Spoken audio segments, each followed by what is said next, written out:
A'udzubillahi minasyaitonirrajim. Bismillahirrahmanirrahim. Alhamdulillahirabbil alamin wa bihi nasta'in ala umuri dunya waddin. Asyhadu an la ilaha illallah wahdahu la syarikalah. Al-Malikul Haqqul Mubin wa asyhadu anna Muhammadan abduhu wa rasuluh shadiqul wa'dil amin. Salatan wa salaman daimaini mutalazimain ala asyrafil mursalin sayyidina Muhammadin wa ala alihi wa sahbihi ajmain amma ba'du. Rabbi shrahli sadri wa yassirli amri wahlul 'uqdatam min lisani yafqahu qawli. Rabbana zidna ilman wal hikna bisolihin. Bapak dan Ibu, sahabat-sahabat Kamis Anui, selamat sore. Saya ucapkan ayyuhal mukminun, salamullahi alaikum warahmatullahi wabarakatuh.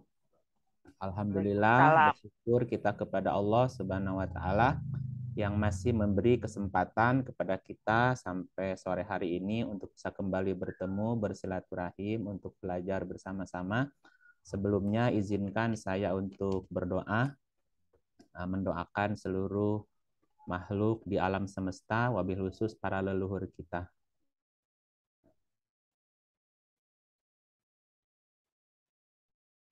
A'udzubillahi minasyaitonirrajim. Bismillahirrahmanirrahim. Alhamdulillahirabbil alamin. Hamda syakirin, hamdan naimin, hamda yuafi ni'amahu wa yukafi'u mazidah. Kama an amana alaina bini'matil hidayah. Demi kesempurnaan bakti kami kepada Allah, pencipta segala macam ragam dan warna alam semesta. Demi kesempurnaan bakti kami kepada semua guru di seluruh alam semesta, mohon izin untuk mendoakan semua ibu, yakni semua makhluk, ruh dan jiwa di seluruh alam semesta. Bagi setiap ibu, yakni semua makhluk, ruh dan jiwa di alam semesta yang sedang sakit, izinkan doa ini menjadi obat yang menyembuhkan. Bagi setiap ibu, semua makhluk, ruh dan jiwa di seluruh alam yang sedang lapar, izinkan doa ini menjadi makanan. Bagi setiap ibu, yakni semua makhluk, ruh dan jiwa di seluruh alam yang sedang kehausan, izinkan doa ini menjadi minuman. Bagi semua ibu yang tidak punya tempat berlindung dimanapun, izinkan doa ini menjadi tempat berlindung.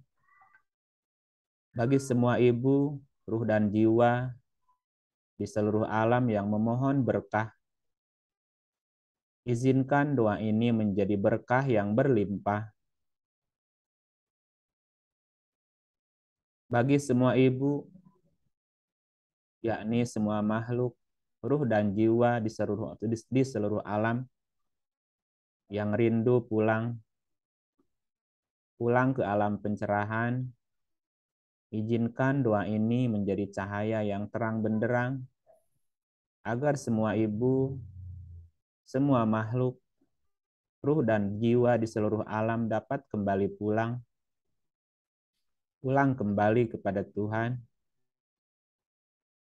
Ya ayyatuhan nafsul mutmainnah, irji'i ila rabbiki radiyatan mardiyah, fadkhuli fi ibadi wadkhuli jannati. Untuk kita diri sendiri, ruh, jiwa, dan raga, untuk kedua orang tua ibu bapak kita, beserta leluhurnya, untuk semua makhluk di alam semesta, dan diri kita semoga selaras, harmonis, menjadi satu kesatuan yang satu dalam kehendak Allah Subhanahu wa taala. Semoga semua makhluk berbahagia. Semoga semua makhluk bahagia. Semoga semua makhluk bahagia, bebas derita. Salam bagi para utusan sejak awal sampai akhir. Al-Fatihah. Auzubillahi minasyaitonirrajim. Bismillahirrahmanirrahim. Alhamdulillahirabbil alamin. Ar-Rahmanirrahim. Maliki yaumiddin. Iyyaka na'budu wa iyyaka nasta'in. Ihdinas siratal mustaqim. Siratal ladzina an'amta 'alaihim ghairil maghdubi 'alaihim waladdallin. Amin. Amin.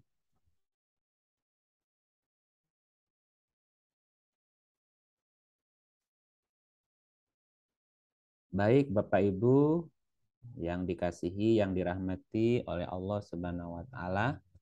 Jadi topik bahasan kita hari ini adalah mengungkap misteri alaq dalam perspektif Al-Qur'an.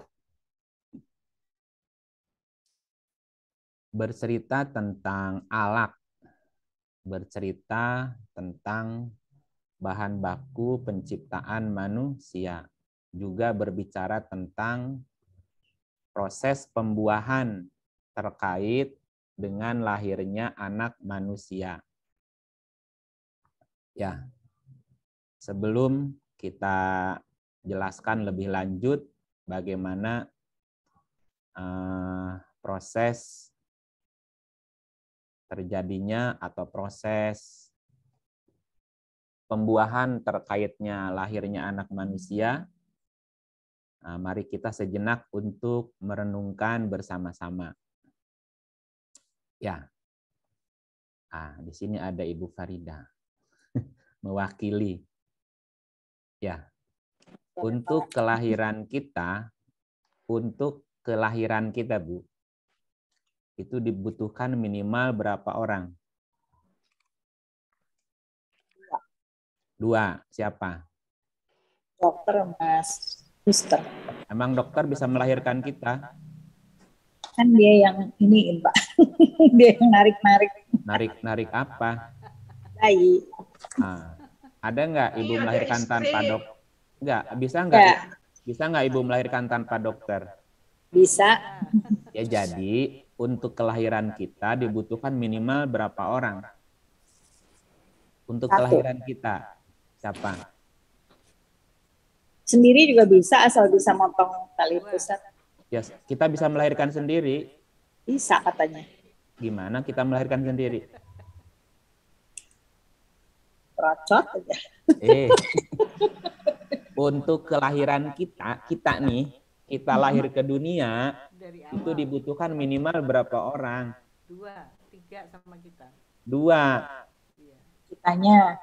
Ya, untuk kita bisa lahir ke dunia kita lahir ke dunia, itu minimal butuh berapa orang?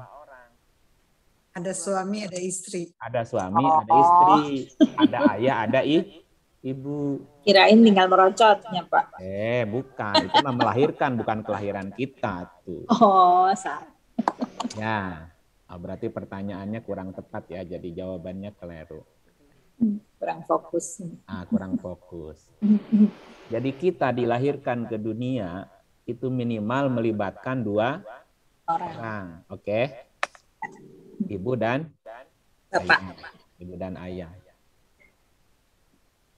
Ibu dan ayah itu butuh berapa kakek? Adanya ibu dan ayah itu karena ada berapa eyang? 4 eyang dari ibu dan bapak. Jadi kita dilahirkan ke dunia ini melibatkan 2 orang ayah ibu. Melibatkan 4 orang kakek. Orang kakek. Melibatkan berapa orang buyut?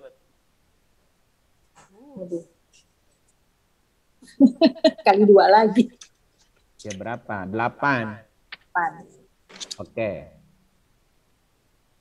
Untuk 8 orang buyut itu melibatkan berapa eyang bau? 16. 16. Oh, 16 loh, kirim. Bu. Ya. Eyang bau butuh berapa jangka wareng? 32. 32 loh, Bu. 32 jangka wareng itu butuh berapa udeg-udeg? 64. 64. Oh, Bu Tiwin pintar matematika. Pinter dia. 16 udeg-udeg melibatkan berapa kait siwur? 128. 128. 128 kait siwur itu membutuhkan berapa gerobak sente? 253. 256. 6. Ya, Ya, salah sedikit masih dapat 9. Iya, boleh. ya. Melahirkan gerobak sente butuh berapa debok bosok? Amin. Ya. 512. Ya. 512 debok bosok. Melibatkan Itu masih ada berapa? namanya terus ke atas tuh, Kang. Iya, Iya, sampai baru 18. Sampai 18 ke atas ada loh, Bu. Nah, debok bosok itu melibatkan berapa gali asem? 1024. 1024 eyang gali asem loh, Bu. 1024 gali asem melibatkan berapa geropak waton? 248. 2048 gerobak waton. 2048 gerobak waton melibatkan berapa cendeng? 4090. 96.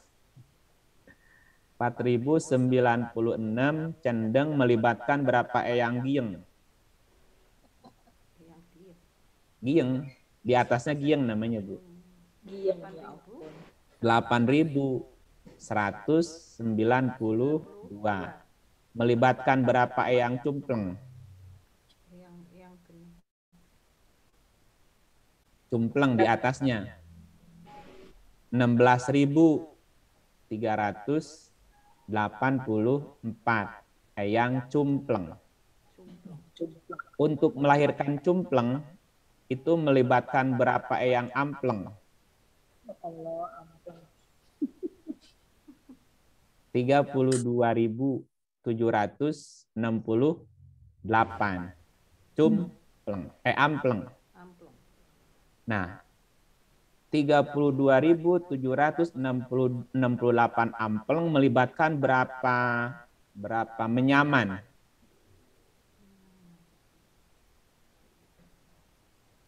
Berapa? 65.536 eyang menyaman. Nah, menyaman di atasnya melibatkan berapa menyak-menyak? Eyang menyak-menyak namanya, Bu. Menyak-menyak. 131.072 menyak-menyak eyang. 131.072 menyak-menyak melibatkan berapa terah tumerah? Pusiang. 262.144 terah tumerah. Jadi Ibu Farida lahir ke alam dunia ini melibatkan 262.144 terah tumerah. 62.000 berapa? Artinya kita terlahir dari 262.144 eyang. Sejak 500 tahun yang lalu. Coba Ibu Bapak renungkan berapa banyak kisah cinta di dalamnya. Berapa banyak asmara di dalamnya. Berapa banyak sukacita di dalamnya. Berapa banyak kebahagiaan, duka lara, kesedihan, nestapa, perjuangan, air mata, kesenangan, kesempatan, kesempitan, dan sejumlah rasa-rasa dan perasaan-perasaan di dalamnya, Bu. Untuk kelahiran kita melibatkan ratusan ribu eyang, Bu. Ya, berarti kita adalah doa, harapan, dan masa depan leluhur yang terlahir di zaman ini. Maka buatlah leluhur kita bangga kepada kita sebagai penerus aliran darah yang mereka wariskan. Halo? Baru kepikir, Pak. Selama ini nggak terpikir sampai sejauh itu. Bener. Iya. Nggak pernah mikir ya. Nggak pernah mikir sejauh itu. Kita lahir berojol aja, hidup aja nggak pernah berpikir. Coba kita perhatikan ayat ini.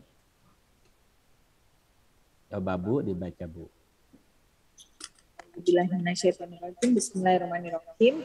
Maka apakah kamu mengira bahwa sesungguhnya kami menciptakan kamu secara main-main saja, dan bahwa kamu tidak akan dikembalikan kepada kami?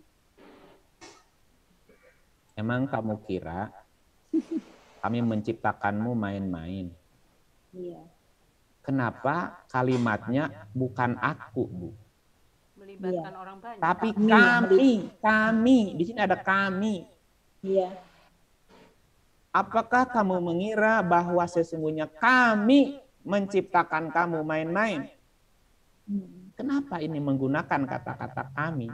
Karena kita lahir ke dunia melibatkan, Bu, ratusan ribu leluhur yang ada terahnya dalam diri kita, yang ada darahnya dalam diri kita. Nah, selama ini kita menganggap hidup main-main. Ya. Kira-kira apa yang membuat mereka bangga kepada kita? Jadi penerusnya. Iya. Ini mah renungan aja. Maka hari ini kita akan coba mengungkap misteri alaq dalam perspektif Al-Quran. Bahwa proses pembuatan terkait lahirnya anak manusia dijelaskan dalam Al-Quran jauh sebelum teknologi atau ilmu pengetahuan saat ini mengungkap terkait proses fertilisasi. Al-Quran sudah menyebutkan tahapan dan proses tersebut. Ya. Dan wahyu pertama yang diajarkan atau diturunkan oleh Ruh Jibril kepada Muhammad Shallallahu Alaihi Wasallam adalah surat Al-Alaq 1-5. Itu menerangkan bahwa manusia diciptakan dari alaq. Ya, urgensi dari hal ini adalah mengajari manusia tentang ilmu yang belum diketahui saat itu. Surat Al-Alaq itu kalimat pertamanya adalah perintah membaca. Perintah membaca yang diikuti dengan informasi pengetahuan tersebut mengindikasikan bahwa manusia harus mempelajari, harus mengenal tentang jati dirinya sendiri. Bagaimana ia diciptakan. Dari apa ia diciptakan. Oke, kita lihat sekarang ayatnya surat Al-Alaq ya. Suaranya ke situ bergema nggak, Bu? Iya, bergema. Ke saya enggak tuh. Oh, di saya iya deh. Bu Farida juga ke sini bergema. Iya, Bu Farida juga bergema. Iya, kenapa ya? Sebentar. Sebentar. Ada echo. Cek. Masih gema ya? Masih. Cek 1, 2. Ada gema sekarang, Bu? Udah. Tapi saya masih ya? Iya, masih. Cek 1. Cek. Masih ada gema ya, Bu? Saya masih tuh, Pak. Iya. Apa gemak ya? Apa ya? Bentar.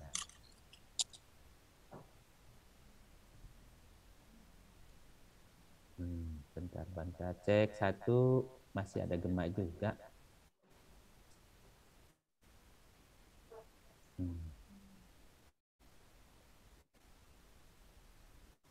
Halo, cek suara. Masih ada Cek, gemak juga, cek. Bu? Masih kayaknya. Gemaknya masih suara. Cek satu. Ah, sama aja. Nggak tahu kenapa ya. 1, 2. Nggak bisa hilang. Itunya gimana ya? Ini agak ngeganggu juga. Iya. Kalau yang lain enggak ya? Saya enggak loh. Oh. Kalau gitu yang baca yang lain aja. Oke. Cek satu. Coba Bu Farida halo. off suaranya.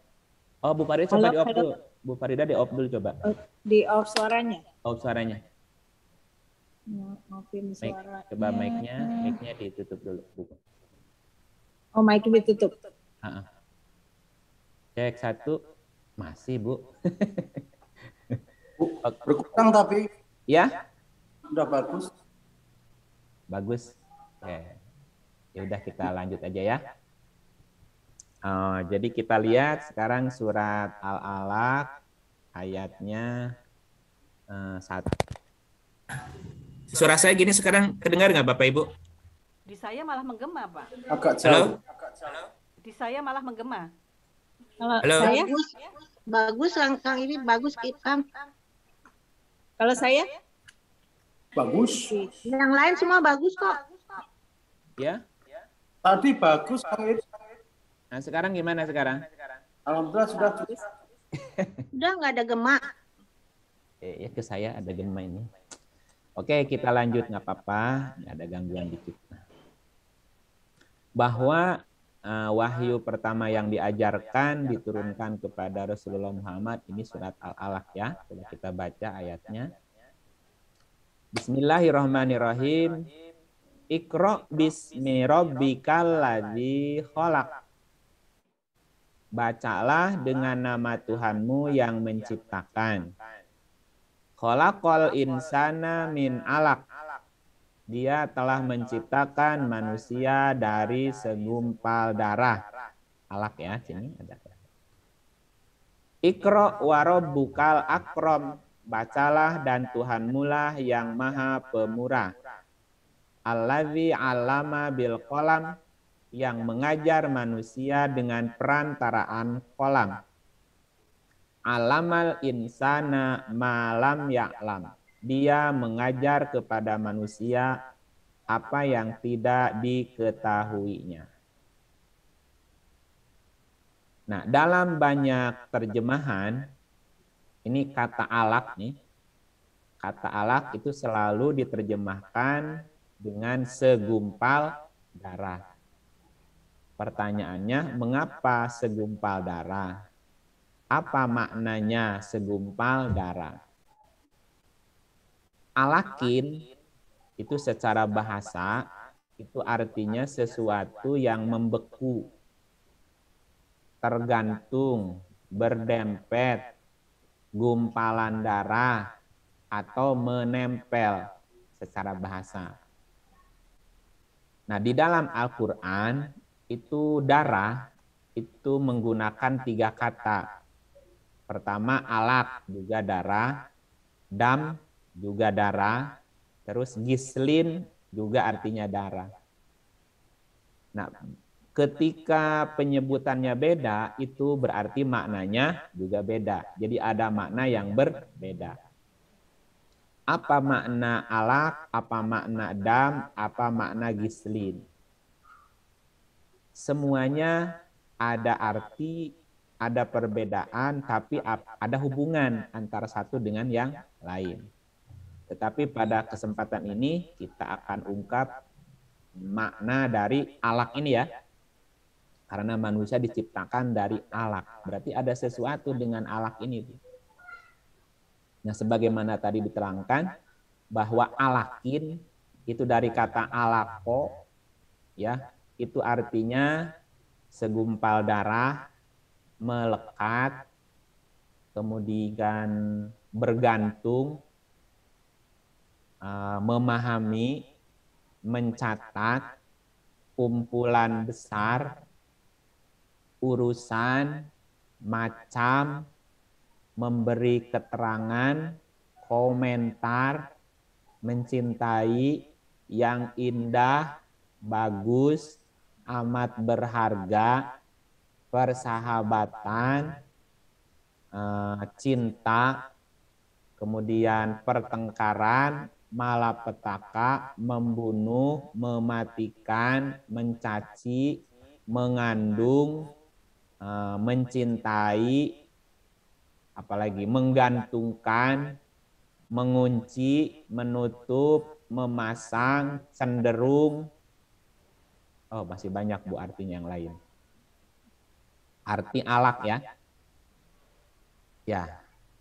Kalau kita susun dalam satu definisi, jadi alaq itu bermakna segumpal atau sekumpulan data dan catatan yang amat berharga, mengandung urusan besar dan bermacam-macam, yang punya kecenderungan terhadap keindahan, kebagusan, menyimpan semua catatan dan informasi yang memberi keterangan tentang cinta, persahabatan, pemahaman, bahkan pertengkaran atau malapetaka yang bisa mematikan, yang sifatnya melekat, bergantung kepada keadaan. Ia bisa mengunci atau menutup. Ya.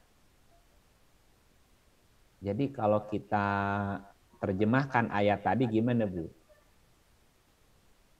Bacalah dengan nama Tuhanmu yang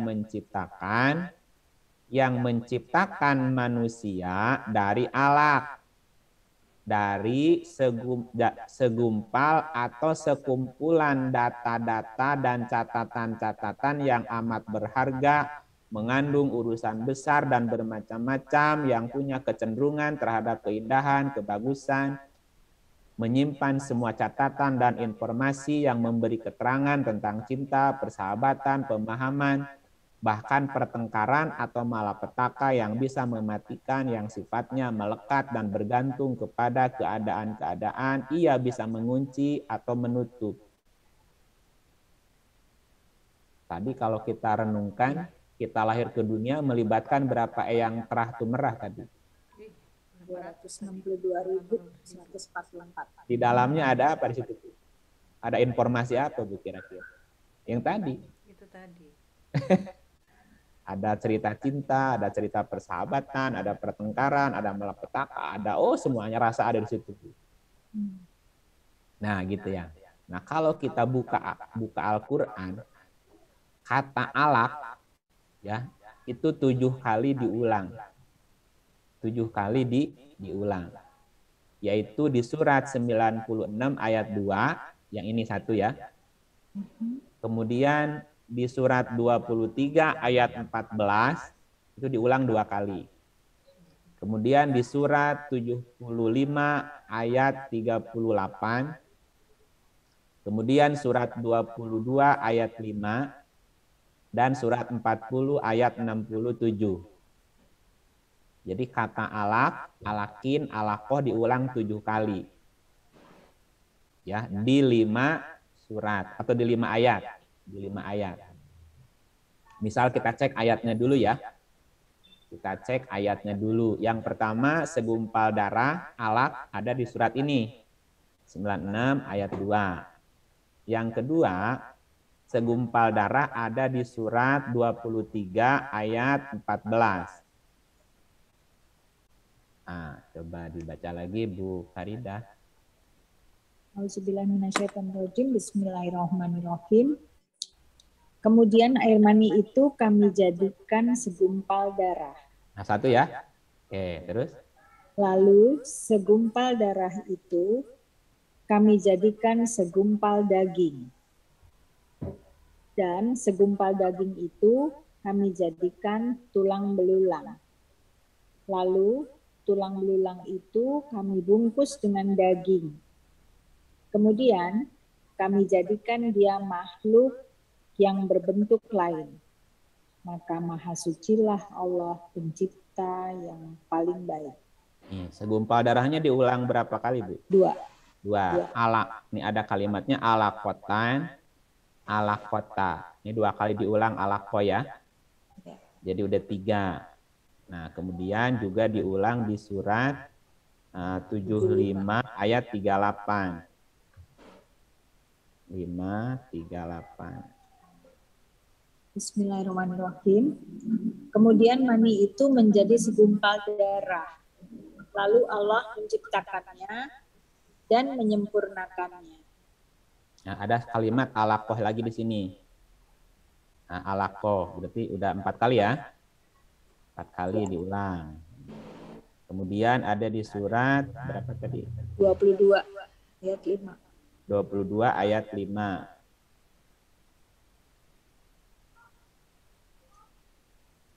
Bismillahirrahmanirrahim.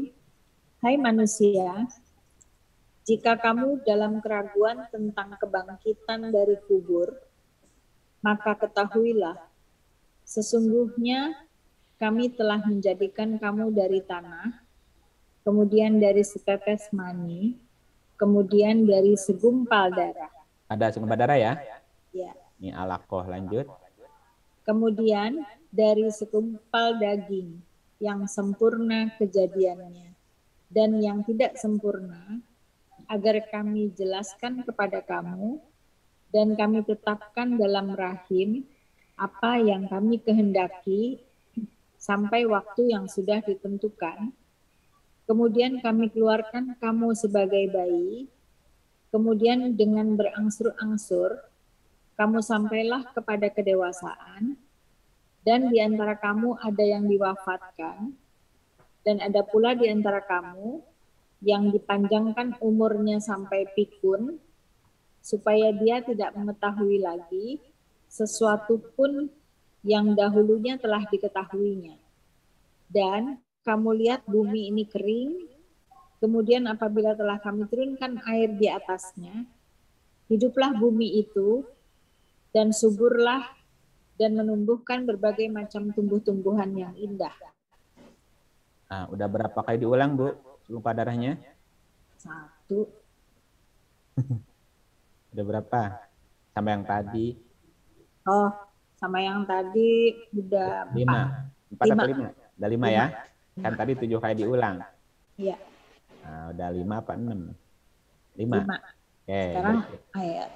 Nah, Sekarang berapa? surat 40. 40 ya. Ayat 67.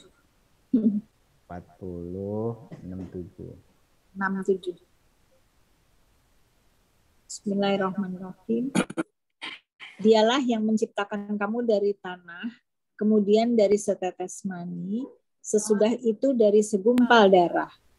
Kemudian dilahirkannya kamu sebagai seorang anak, kemudian kamu dibiarkan hidup, supaya kamu sampai kepada masa dewasa, kemudian dibiarkan kamu hidup lagi sampai tua.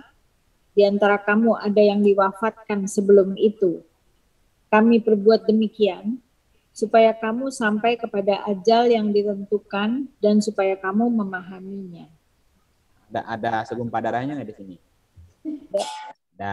Udah berapa kali? 1. Jadi ini keberapa? Ke-6. Ke-6. 6 ya? 6. Ya. Satu lagi ada di surat 4. 129. 129. Bismillahirrahmanirrahim. Dan kamu sekali-kali tidak akan dapat berlaku adil di antara istri-istrimu, walaupun kamu sangat ingin berbuat demikian. Karena itu, janganlah kamu terlalu cenderung kepada yang kamu cintai, sehingga kamu biarkan yang lain terkatung-katung. Dan jika kamu mengadakan perbaikan dan memelihara diri dari kecurangan, maka sesungguhnya Allah Maha Pengampun lagi Maha Penyayang. Terkatung-katung. Ada kata darahnya nggak di sini, Bu? Nggak ada. Nggak ada. Yang ada terkatung, katung. Katung-katung.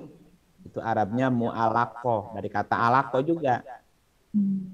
Nah, kenapa di sini tidak artinya segumpal darah? Iya. Tapi tadi alaq salah satu artinya apa?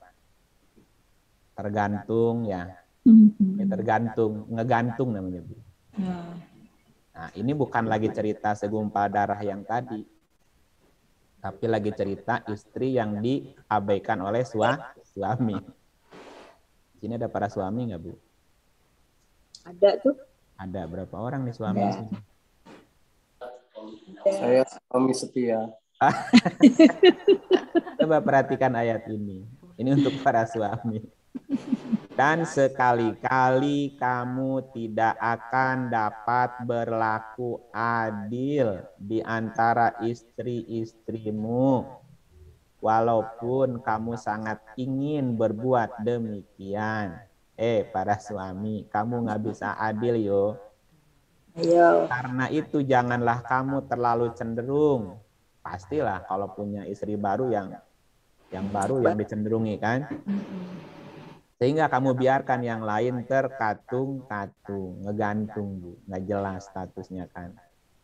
Jika kamu mengadakan perbaikan dan memelihara diri, sesungguhnya Allah Maha Pengampun. Jangan sampai pasangan kita, istri kita terkatung-katung. Iya, makanya udah istri satu aja ya. Nanti jadi pelanggaran lagi. Oke, nah kita kembali ke al-alaq, Bu. Kita akan bongkar yang alaq yang pertama tadi. Karena wahyu pertama itu di surat Al-Alaq kan? Nah, 96 ayat 1. Akan kita uraikan ini surat Al-Alaq per kata. Iqra bismi rabbikal ladzi khalaq. Iqra bismi rabbikal ladzi khalaq. Coba kita terjemahkan per kata, Bu. Iqra. Iqra itu kata kerja perintah. Bacalah. Kata baca itu kalau ditranslate ke bahasa Arab tidak hanya iqra, Bu. Iqra kan dari kata qoro'a. Qoro'a itu artinya membaca. Tilawah juga membaca. Tadarus juga membaca. Kenapa menggunakan kata iqra? Tidak menggunakan kata yang lain. Iqra dari kata qoro'a. Artinya membaca, menelaah, mempelajari, membacakan, meneliti, metode deduktif, terus tempat meletakkan kitab waktu membaca, mengumpulkan, menyampaikan, melahirkan, mengajar, berhembus, beribadah, mempelajari, meminta agar membaca, meneliti dengan seksama. Itu arti qoro'a. Nah, ini kan kalimatnya kata kerja perintah. Iqra berarti apa artinya? Bacalah, pelajarilah, telaah dengan teliti, gunakan penelitian deduktif. Deduktif itu kan cara berpikir dari yang umum ke hal yang lebih spesifik gitu ya. Secara informal disebut sebagai apa? Top down. Jadi Iqra, bacalah, pelajarilah, telaah dengan teliti, gunakan penelitian deduktif, selidiki dengan seksama. Ini baru satu kata ya. Bismi, bi itu dengan. Ismi dari kata dasar wasama. Ismi itu diartikannya nama di sini, dengan nama. Ya, ismi dari akar kata wasama. Itu artinya keunggulan, tinggi, agung, indah, istimewa, terhormat, medali, jasa, rahmat, keagungan, apik, syukur, sopan, santun gitu. Itu arti wasama. Kalau kita lihat di kamus, itu wasama itu artinya cantik, bagus, ganteng, terus apa namanya tuh cakap gitu ya. Tanda juga, medali juga bisa, cantik. Itu juga arti wasama. Bismi robbika. Robbika dari kata robaba. Kaknya nih kamu. Robbi dari kata robaba. Itu artinya memelihara, mengatur, mengasuh, mendidik, memperbaiki, dan lain-lain. Alladzi khalaqo. Nah, khalaqo itu diartikan di sini menciptakan. Di dalam kamus bahasa, khalaqo itu bisa menjadikan, membuat, menciptakan, meluruskan, menghaluskan, patut, pantas, baik perangainya, tabiatnya, karakter, akhlak, fitrah, naluri, apalagi tabiat, budi pekerti, prawira, satria, jantan gitu Bu. Itu arti dari kholako. Nah, kalau ayat ini kita baca ulang berdasarkan makna tadi gimana Bu? Iqra bismi rabbikal ladzi khalaq. Bacalah, pelajarilah, selidikilah dengan seksama, telaah dengan teliti, analisa dengan menggunakan penelitian deduktif. Dengan, nah bisminya, dengan keutamaan, ketinggian, keagungan, keindahan, keistimewaan, keanggunan, keapikan, dan tanda-tanda. Robikanya apa? Robika itu hukum sebab akibat yang memelihara, mengatur, mengasuh, mendidik, terus-menerus, dan memperbaiki kamu. Alladzi khalaq, yang telah menjadikan, membuat, menciptakan segala sesuatu dengan karakternya, fitrah dan nalurinya, tabiatnya, kebiasaannya, dengan bentuk dan corak yang sempurna. Jadi panjang ya Bu ya diartikan gitu. Nah itu baru ayat. Nah kalau kita lanjut ayat 2, nah kita akan terjemahkan ayat 2. Khalaqal insana min alaq. Khalaqal tadi apa artinya? Menjadikan, Yang menjadikan, membuat, menciptakan segala sesuatu dengan karakternya, fitrahnya, nalurinya, tabiatnya, kebiasaannya dalam bentuk dan corak yang sempurna. Menciptakan insan. Nah, insan apa artinya, Bu? Insan dari kata anasa. Insan dari kata anasa itu artinya kebaikan, keramah tamahan, jinak, lemah, lemah, penurut, kemudian bosan, jemu, menjelma, lambang, pribadi gitu ya. Itu arti anasa. Nah, insan berarti apa, Bu? Insan berarti apa jadinya? Ya, insan itu tabiat berkaitan dengan apa namanya itu tabiat yang menjelma. Kan tadi arti salah satu anasa menjelma. Jadi jelmaan gitu. Dalam bahasa Sunda namanya jelema. Jelema itu menjelma. Jelmaan dari sifat baik, ramah, jinak, penurut, jemu, bosan gitu.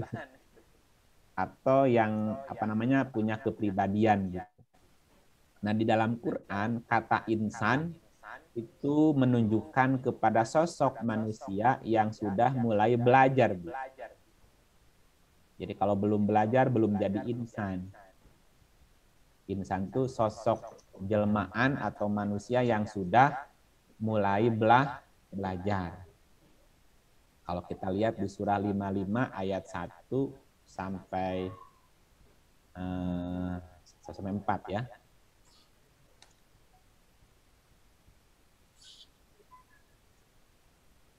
Tuhan yang Maha Pemurah.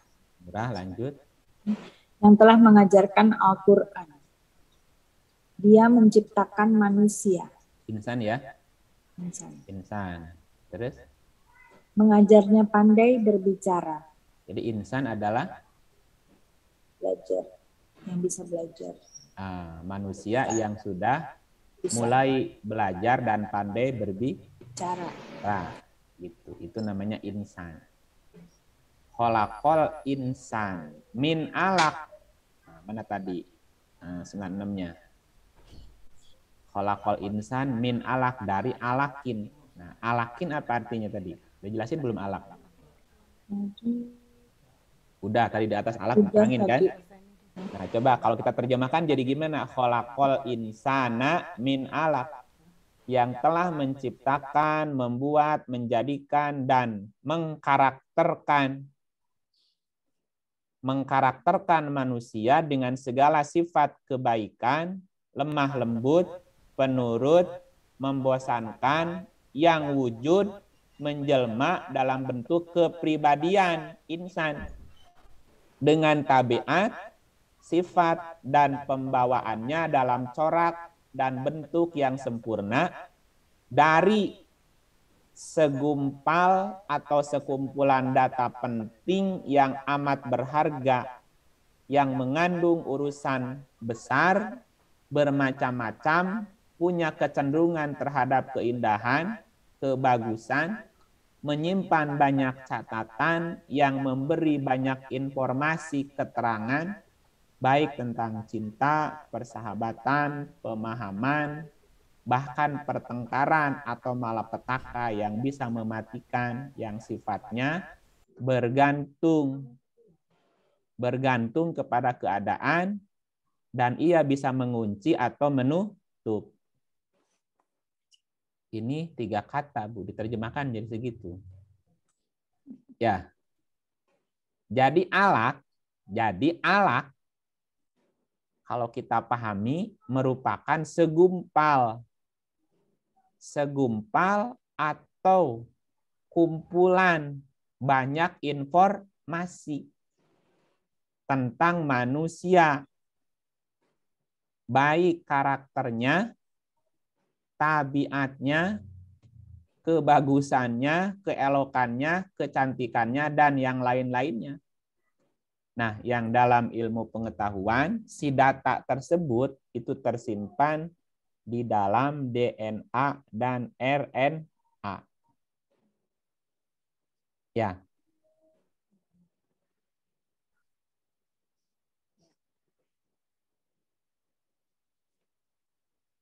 Halo? Ya. Oke, gitu ya. Alaq itu berarti itu barangnya itu. Jadi alaq itu barangnya, DNA dan RNA. Kenapa? Karena di dalamnya menyimpan banyak apa? Banyak informasi. Walaupun barangnya si DNA dan RNA itu kecil sekali, tidak terlihat oleh mata telanjang. Kalau DNA atau RNA manusia di bumi dikumpulkan, Bu, itu tidak lebih dari sebutir beras, Bu. Oh ya? Kecil banget. Kecil banget. Kalau DNA manusia di bumi dikumpulin nih, itu hanya sebesar sebutir beras, Bu. Tapi beras yang gede ya. Tidak sebesar butir jagung, ya. Jadi DNA itu kecil sekali. Ya, kita tuh dari situ benihnya, Bu. Nah, itu terjemahan yang kedua ya. Coba kita lanjut. Apa terjemahan ayat yang ketiga? Iqra wa rabbukal akram. Bacalah dan Tuhanmu yang Maha Pemurah. Itu terjemah pendeknya begitu. Iqra tadi udah diterjemahkan ya. Iqra sudah diterjemahkan. Rabbuka udah diterjemahkan tadi. Nah, kata yang baru apa di sini? Akram. Kata yang baru adalah kata akram. Akram dari kata karoma. Karoma artinya dermawan, ramah, sifat baik hati, jamuan, perayaan, jasa, guna, murah hati, sedia, menerima, gitu ya. Berlimpah. Itu jadi artinya arti positif. Nah, dalam kamus akrom itu dari kata karoma artinya amat berharga. Kalau udah pakai akrom amat ya. Berharga gitu kan. Melebihi dalam hal kedermawanannya, mulia, terhormat gitu, Bu. Kata akrom itu gitu, lebih kepada kemuliaan, kehormatan, keanggunan gitu. Dermawan itu kata akrom. Nah, kalau kita terjemahkan kembali, gimana? Ikro, bacalah, pelajarilah, selidikilah dengan seksama, telaah dengan teliti, dengan penelitian deduktif tentang proses penciptaan manusia dan hukum sebab akibat yang memelihara, mengatur, mengasuh, mendidik terus-menerus kamu. Karena itulah hukum yang mulia, sempurna, dan penting. Dan manusia tidak dapat melepaskan diri dari hukum karoma itu. Jadi robukal akrom itu kalau diterjemahkan hukum karoma, Bu. Hukum karoma, hukum akrom, hukum karma orang nyebutnya, Bu. Dan seseorang tidak bisa lepas dari hukum karma, hukum sebab akibat. Gitu ya. Ayat ketiga. Coba kita lanjut ayat keempat. Allazi 'allama bil qalam.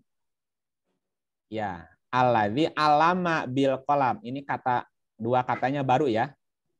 Allazi yang 'allama bil qalam. Alama itu berarti mengajarkan, memberitahukan, mengilmukan, memperkenalkan, menerangkan, membuat pandai, membuat ahli, dan membuat cakap gitu. Jadi mengajarkan, memberitahukan, mengilmukan, memperkenalkan, menerangkan, memandaikan, jadi membuat pandai, menjadikan keahlian dan kecakapan, membuat ahli dan cakap. Jadi Rob tadi yang mengajarkan gitu, yang mengajarkan, memberitahukan. Bil kolam,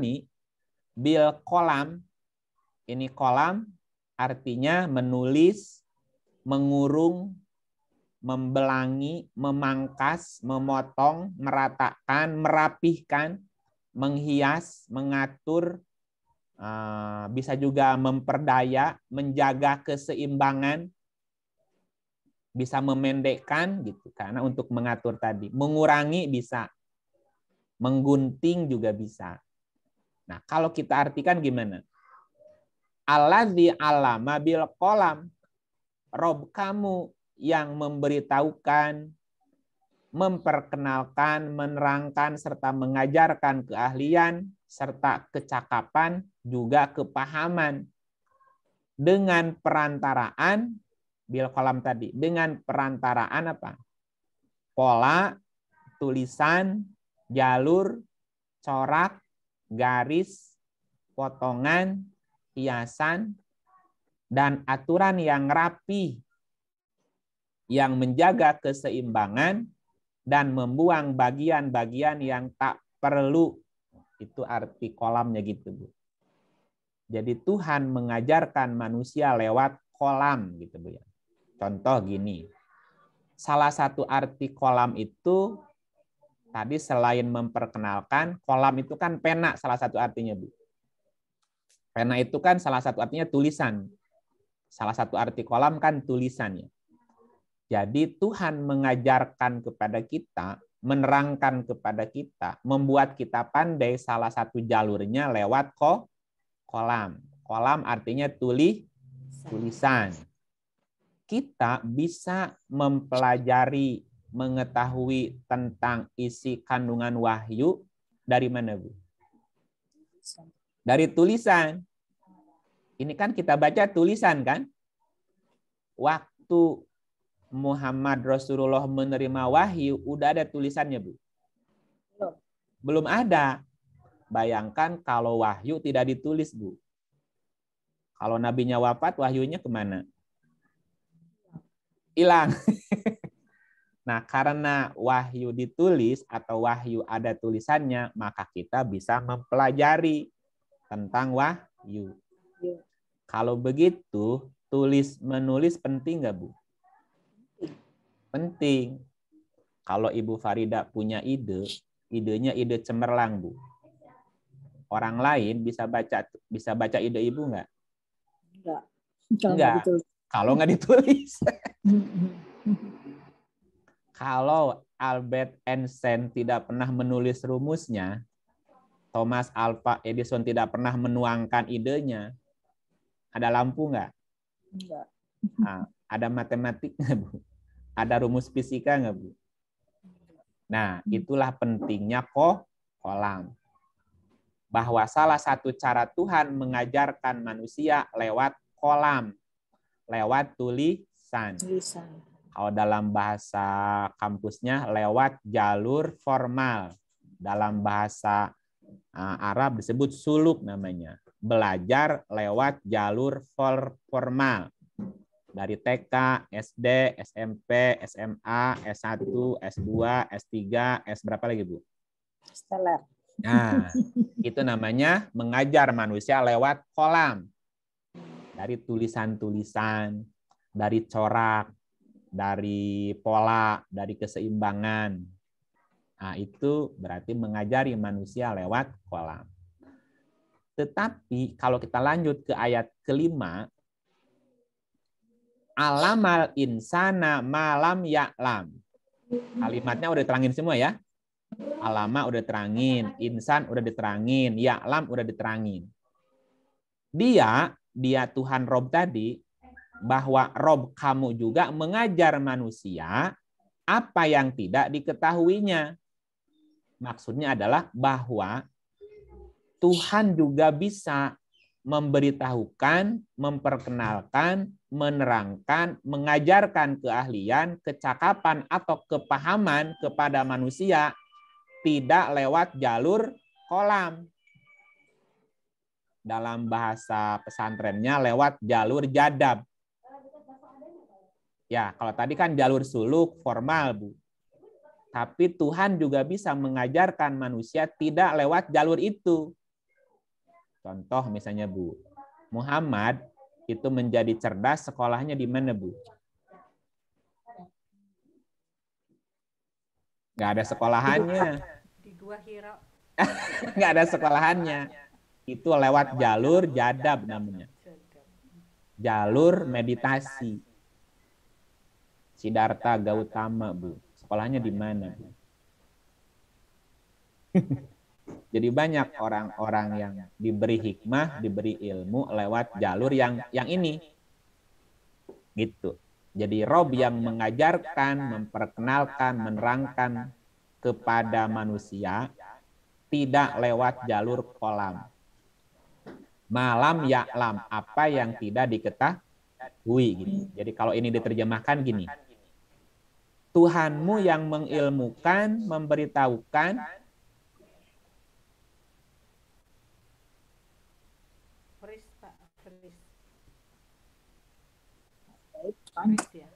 maaf. Hilang. Ada iklan lewat dulu. Jadi kalau ayat ini diterjemahkan jadi gini. Robmu atau Tuhanmu lah yang mengilmukan, memberitahukan, memperkenalkan, menerangkan, mengajarkan keahlian, kecakapan, dan kepahaman, juga memberi petunjuk kepada insan apa yang tidak diketahuinya, dipahaminya, dikuasainya, dan bukan keahliannya dengan tidak melewati kolam. Jadi ada jalur yang kedua tadi, Bu.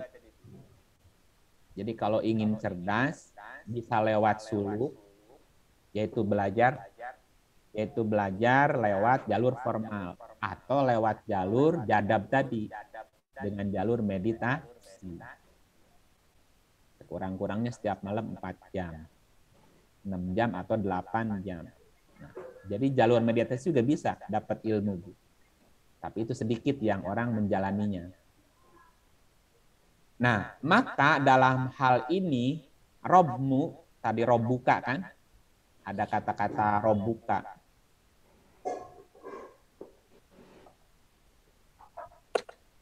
Hati-hati ya. Hati ya. Apa tadi?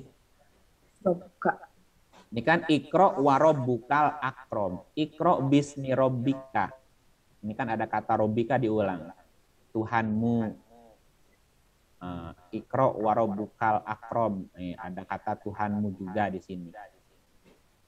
Berarti apa? Maka dalam hal ini Rob kamu yang mengajarkan kepada insan tadi apa yang dimaksud dengan alaq. Gitu ya. Jadi secara tidak langsung Rob juga mengajarkan kepada manusia apa yang dimaksud dengan alaq. Nah, cara Tuhan mengajarkan manusia tentang alaq ada dua jalur tadi ya. Bisa lewat jalur suluk, jadi jalur pendidikan formal. Atau juga bisa saja Tuhan mengajarkan manusia tentang alaq lewat jalur jadab. Lewat jalur yang tidak biasa. Bisa. Gitu ya. Jadi betapa penting kolam, betapa penting tulisan. Karena ini pilihan, bisa lewat jalur suluk, formal, tulisan, atau lewat jalur yang tidak biasa dengan jalur meditasi tadi. Coba kita lihat betapa pentingnya tulisan. 68 ayat 1. Nah, boleh Pak Mujito ditolong? Tolong dibantu. Halo? Wah, udah maghrib nih di sono di Samarinda. Balik ke Bu Farida nggak apa-apa. Bismillahirrahmanirrahim. Nun demi kalam dan apa yang mereka tulis. Ya. Demi kolam, wal kolami, demi kolam.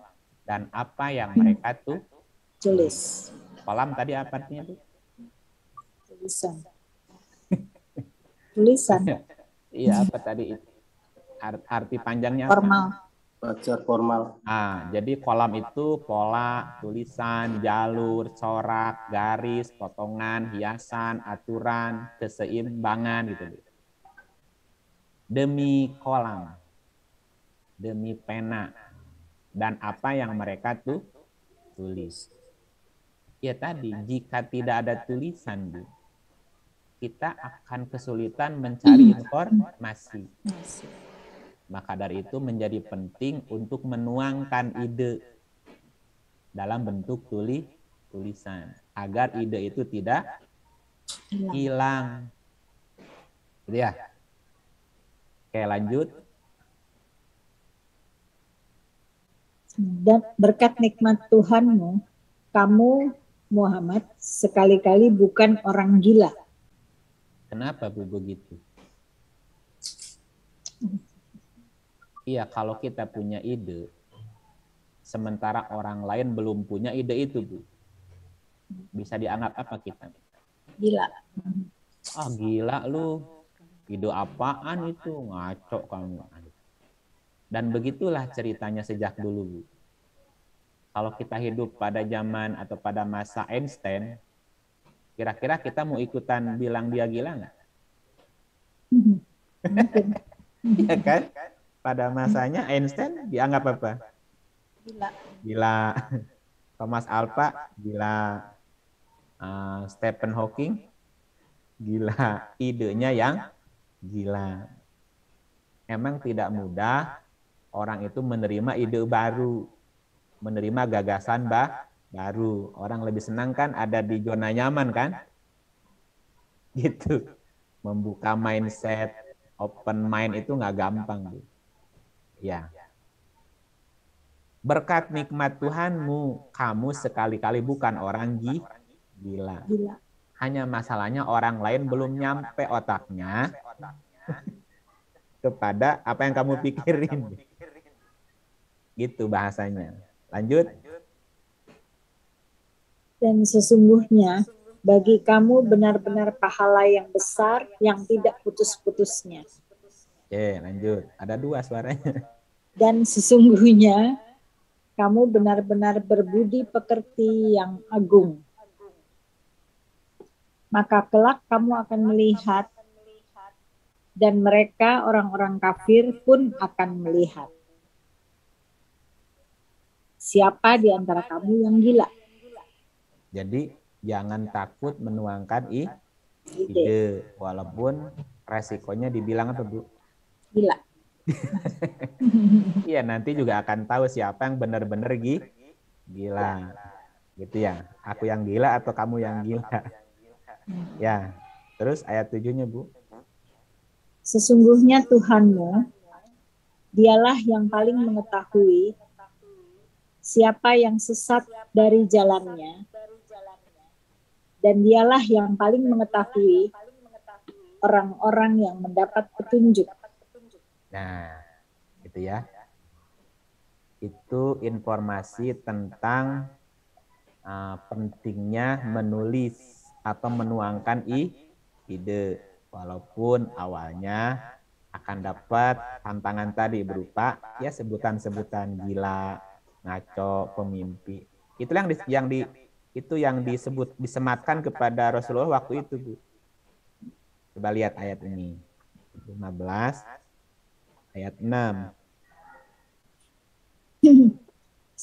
Mereka berkata, hai orang yang diturunkan Al-Quran kepadanya, sesungguhnya kamu benar-benar orang yang gila.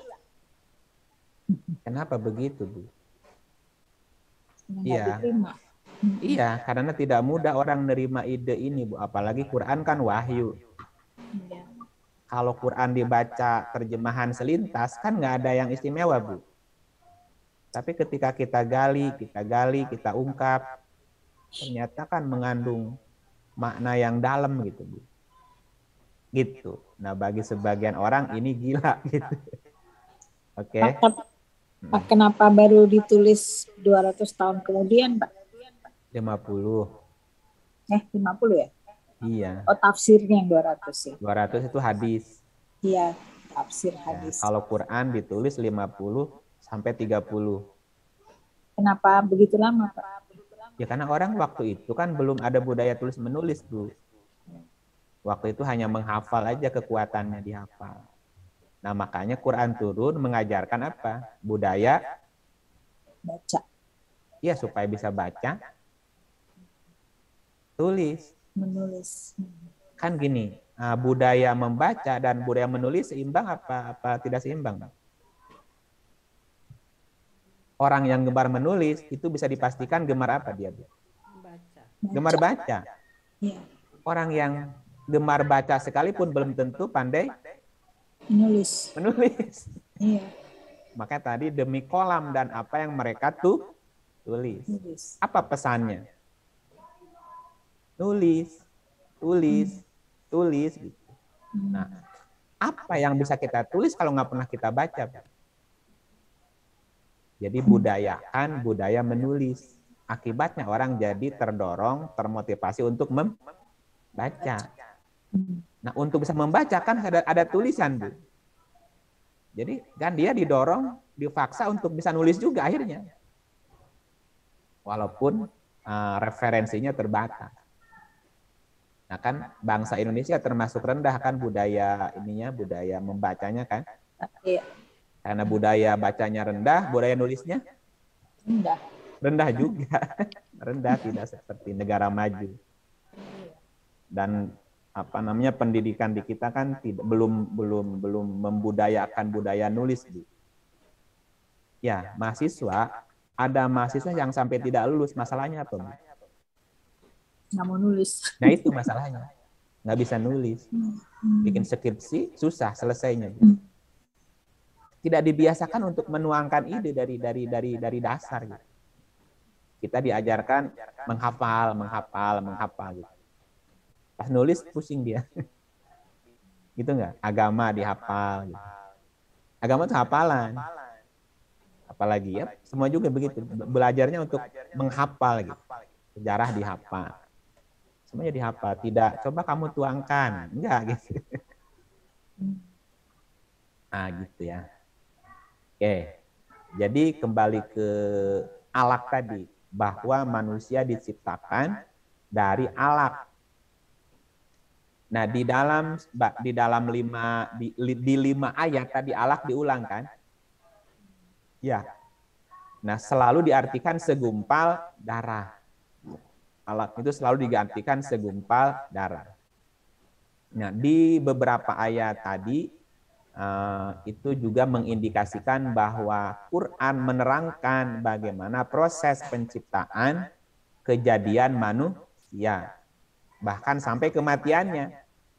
Nah, coba kita lihat di surat 23 ya. Dari 12 nih. Bismillahirrahmanirrahim. Dan sesungguhnya kami telah menciptakan manusia dari suatu saripati berasal dari tanah. Nah, min sulalatin mintin. Jadi sulalah mintin. Bahasanya apa? Dari suatu saripati dari tanah. Jadi tanah jadi saripati kan? Nah, terus? Kemudian kami jadikan saripati itu air mani yang disimpan dalam tempat yang kokoh atau rahim. Nah, urutannya gimana? Sebelum nutfah apa? Sebelum nutfah sulalah. Sebelum sulalah tin. Kan mintin jadi sulalah. Sulalah jadi nutfah. Nutfah diartikannya di sini air mani. Diartikannya di sini ya. Nah, terus? Kemudian air mani itu kami jadikan segumpal darah. Nutfah jadi alaqah. Terus? Lalu segumpal darah itu kami jadikan segumpal daging. Nah, alaqah jadi mudghah. Dan segumpal daging itu kami jadikan tulang belulang. Mudghah jadi idham. Idham itu tulang belulang. Lalu tulang belulang itu kami bungkus dengan daging. Nah, izom, tulang belulang dibungkus daging, lahman. Lahman itu otot. Ya, beda dengan mudghah tadi ya. Kalau lahman itu otot yang mengikat tulang. Terus? Kemudian kami jadikan dia makhluk yang berbentuk lain. Nah, jadi urutannya gimana? Sulalatin mintin. Terus jadi nutfah. Nutfah jadi alaqah. Alaqah jadi mudghah. Mudghah jadi izom. Izom jadilah lahman. Urutnya gitu ya. Sulalatin mintin jadi nutfah. Nutfah jadi alaqah. Alaqah jadi mudghah. Mudghah jadi izom. Izom dibungkus lahman. Nah, yang perlu kita perhatikan di sini ansa'na. Ini diartikannya kami jadikan ia, kami jadikan. Kalimatnya apa? Ansa'na. Di awal kalimat juga artinya kami jadikan. Tapi menggunakan kalimat kholakna. Kholako. Kholako itu menjadikan.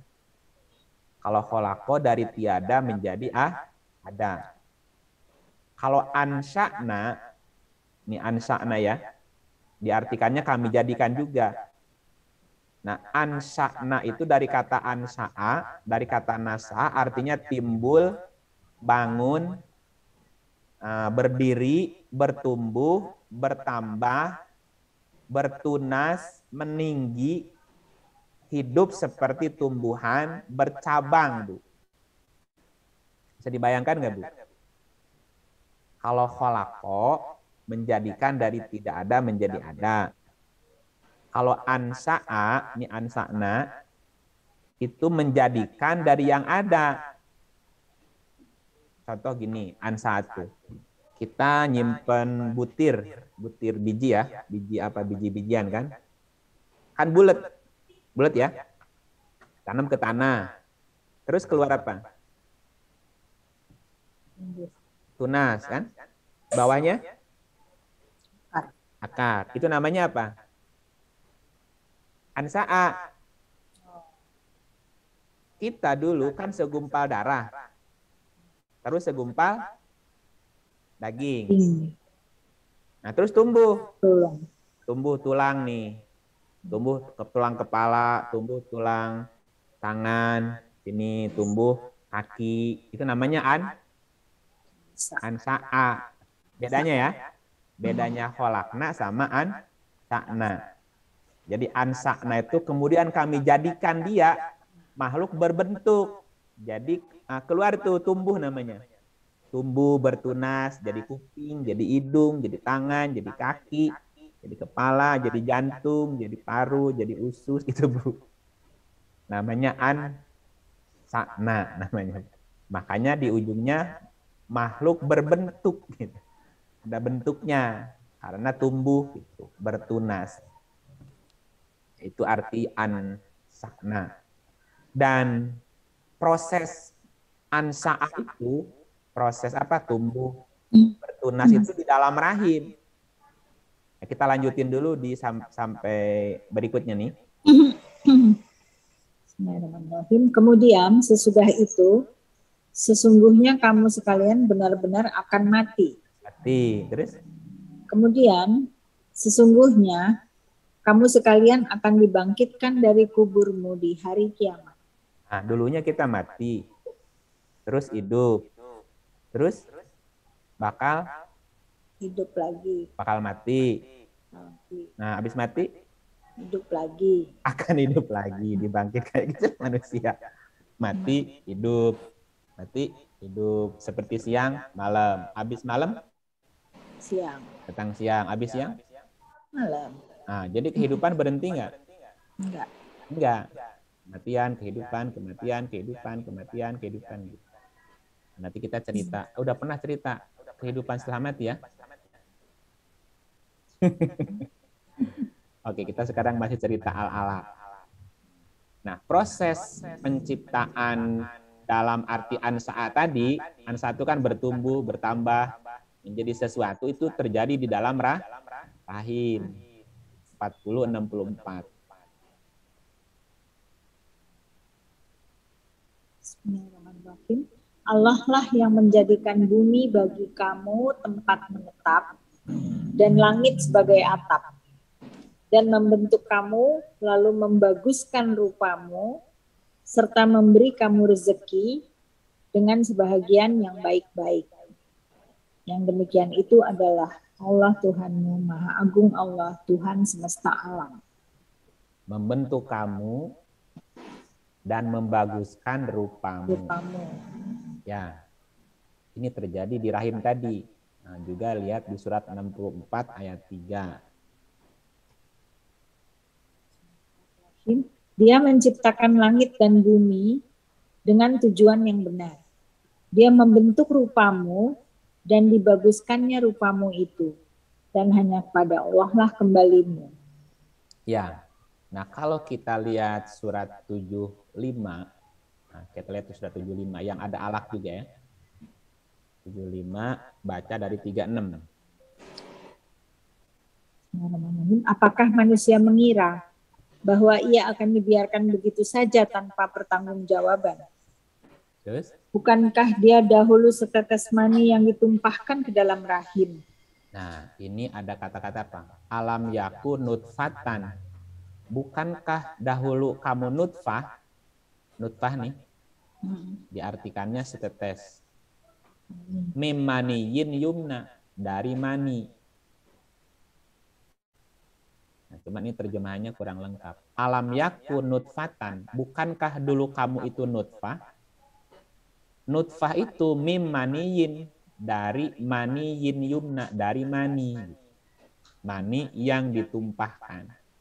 Ini kalimat baru kan, maniyin yumna. Tadi kan nggak disebut maniyin yumna. Nah, coba lanjut 38. Kemudian mani itu menjadi segumpal darah. Lalu Allah menciptakannya dan menyempurnakannya. Ya, maniyin yumna jadi alaqoh, segumpal darah nih. Ada kata alaqoh lagi kan? Jadi kalau diurut gimana? Kalau kita lihat surat ini, diterangkan bahwa proses penciptaan manusia mulai dari nutfah. Nutfah dari apa? Anak. Mim maniyin yumna. Nutfah itu dari maniyin yumna. Mani yang ditumpahkan. Kayak kita akan coba terangkan maniyin yumna itu apa? Jadi manusia diciptakan dari alaqah, alaqah dari nutfah, nutfah dari mani, gitu kan? Maniyin yumna. Apa artinya maniyin yumna, Bu? Ya, coba kita urut lagi. Jadi maniyin yumna pertama, terus sulalatin mintin atau sulalah. Sulalah jadi nutfah. Nutfah jadi alaqah. Alaqah jadi mudghah. Mudghah jadi izom. Izom jadilah man. Berapa, Bu, prosesnya? Maniyin yumna 1. Berikutnya maniyin yumna jadi sulalah. Sulalah jadi nutfah. Nutfah jadi alaqah. Alaqah jadi mudghah. Mudghah jadi izom. Izom jadilah man. 7 ya, Bu. 7 tuh. 7 fase. Nah, kalau kita lihat bentuknya, maniyin yumna itu apa? Sulalah itu apa? Saya akan share gambarnya. Nih, gambarnya kayak gini, Bu. Terlihat nggak, Bu? Ya. Nah, jadi proses pertamanya ini. Maniyin yumna. Ini barangnya. Makhluknya kayak gini wujudnya, Bu. Tapi ini nggak bisa dilihat dengan mata telanjang. Saking kecilnya. Maniyin yumna itu terdiri dari 3 komponen. Kepala, leher, dan ekor. Struktur sel sperma udah matang. Di kepala ada 3 bagian. Akrosom, ada sentriol dan nukleus di dalam yang bulat. Bagian keduanya bagian leher. Ini disebut dengan mitokondria. Bentuknya spiral yang memutar ekor. Ya, ekornya berputar karena ini berputar. Nah, kita lihat arti maniyin yumna apa? Maniyin yumna ini satu akar kata. Maniyin yumna. Kata maniyin yumna dari akar kata manaya sama. Apa artinya maniyin yumna? Bertumbuh, bertambah, menanam, menjadi. Ini banyak katanya, Bu. Yang saya tebelin aja, coba lihat. Berkecambah. Ya. Karena seperti kecambah, Bu. Kayak kecambah ya. Nah, gitu. Nah, salah satu arti maniyin yumna dalam bentuk di dalam diri kita apa, Bu? Coba lihat. Kalau diartikan seterusnya. Bersemi, tumbuh, meninggi, berpucuk, hidup seperti tumbuhan, mempercabangkan, bercabang, terjadi, berlaku, kebetulan, mendapat, menemukan, pikir, pikiran, pemikiran, gagasan, ide, angan, gambaran, pendapat, dugaan, maksud, hayalan, fantasi, keinginan, kesukaan, hayal, lamunan, impian, ilusi, maya, mimpi, gagasan yang tak masuk akal. Berarti di dalam di kepala ini bukan ada nukleus, Bu. Berarti di dalam nukleus ini ada apa nih? Ini kan ada kepalanya nih. Ini di kepalanya ada apa, Bu? Gagasan. Nih, ada ini nih. Pikir. Ada pikir, ada gagasan, ada ide, ada angan-angan, ada gambaran, ada dugaan, dan macam-macam. Makanya tadi kita lahir ke dunia melibatkan berapa eyang, Bu? 200-an ribu. Berapa gagasan, berapa pikiran, berapa hayalan ya? Di sini tersimpan datanya nih, Bu. Ya, gitu.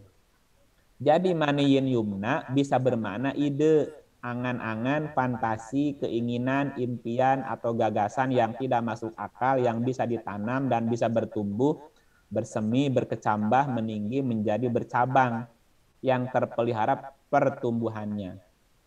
Jika si maniyin yumna ini ketemu sama sel telur, Bu. Ya. Atau kita nyebutnya spermatozoid. Nah, itulah sulalah gitu. Sulalah digunakan untuk tahap pertama penciptaan janin yang merupakan hasil fertilisasi sperma dan ovum. Jadi ketika si maniyin yumna ini bertemu dengan ovum disebut sebagai apa? Sulalah gitu. Jadi sulalah itu sebutan ketika si maniyin yumna ini sperma bertemu dengan ovum gitu. Sudah terjadi fertilisasi namanya.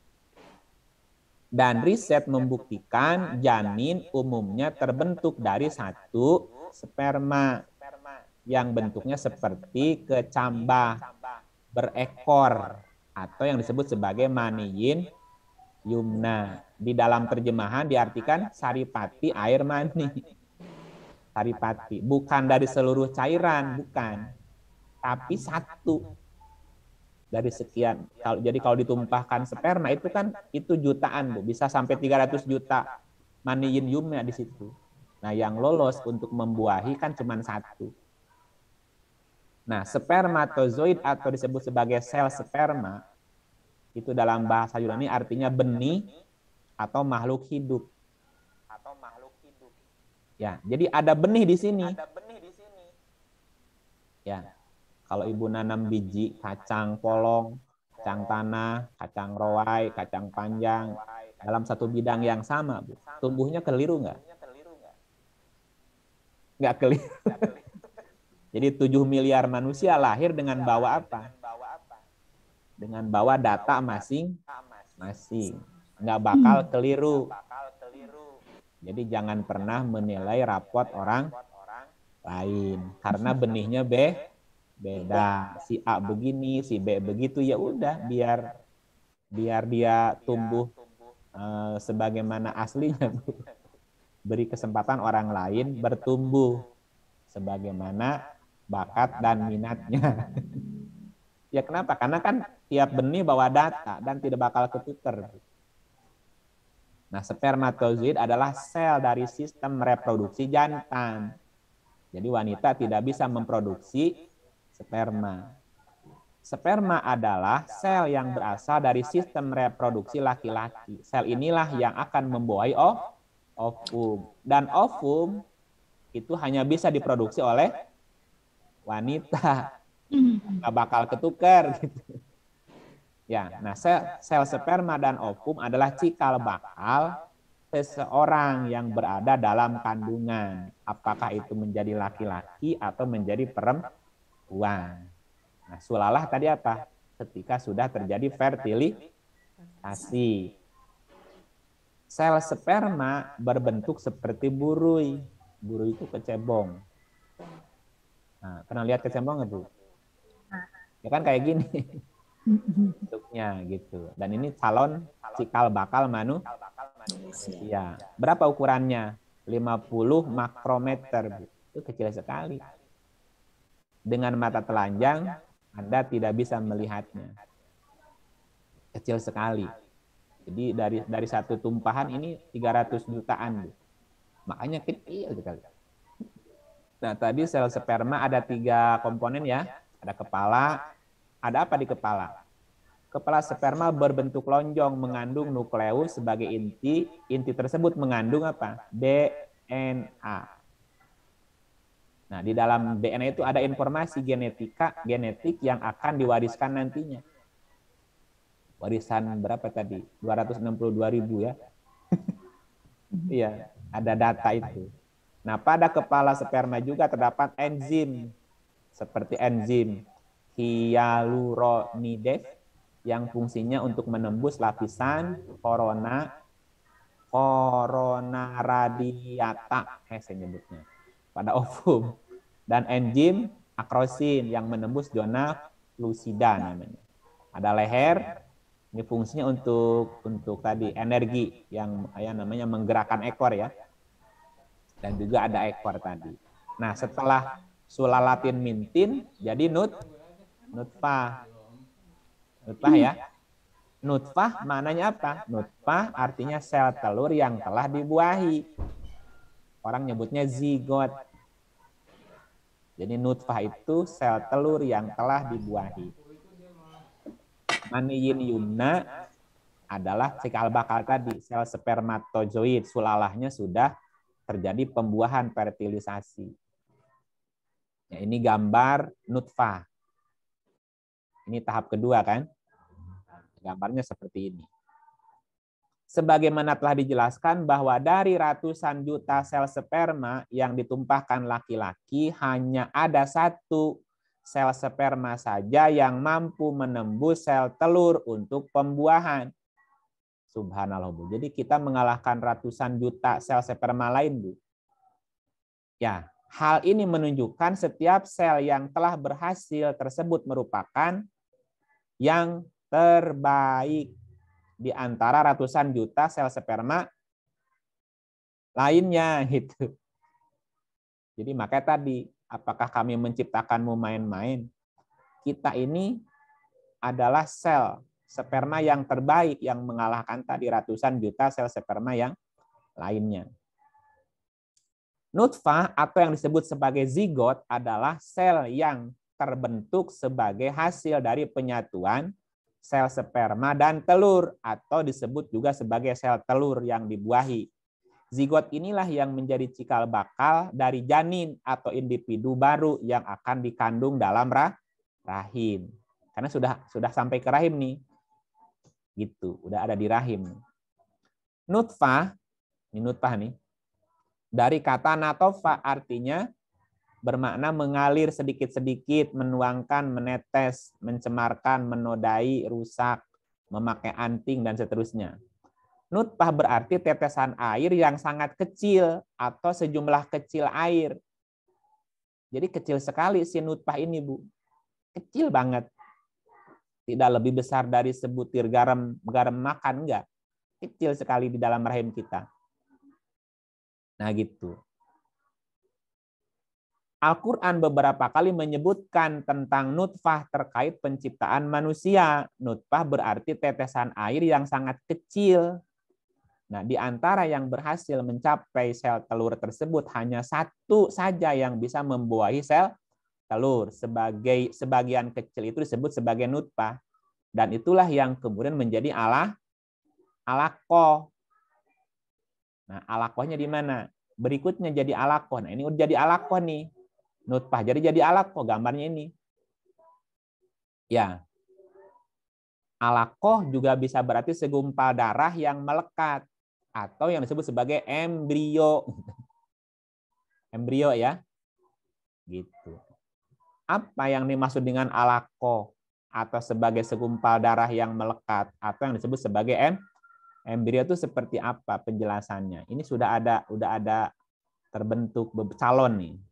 Ini ada brain, nah ini otaknya di sini, ini ada eye mata ya, ada heart, ada liver, tulang punggung ya. Nah penjelasannya udah keburu maghrib ini, baru sampai di alaqah ya. Gitu ya Bapak Ibu. Oh jadi ini materinya harus bersambung. Materinya harus bersambung. To be continued. To be continued. Alaqah itu apa? Nanti dijelaskan lebih detail lagi. Itu saja untuk hari ini Bapak Ibu. Mohon maaf lahir batin dunia dan akhiratnya kita belum selesai untuk menjelaskan tentang alaqahnya. Mudah-mudahan bisa ketemu Kamis depan. Amin. Oke, terima kasih Bapak Ibu. Maaf tidak ada pertanyaan jadi hari ini ya, atau ada tanggapan dulu? Nggak Ya, kebayang, Mak. Pak. Udah mau maghrib. Iya, udah di sini udah selawatan ini. Atur nuhun ya. Iya, terima Kang kasih. Iin. Kita tutup dulu ya. Kita lanjut minggu depan ya. Terima kasih semuanya. Ibu Dini, Terima kasih, Bu Pak Farida, Didi. Bu Juli, Bu Dewi, Assalamualaikum. Pak Gatot, Ibu Fauzi. Terima kasih Bu Lola. Sampai minggu depan, insya Allah. Sampai jumpa minggu depan. Sehat-sehat ya. Yuk.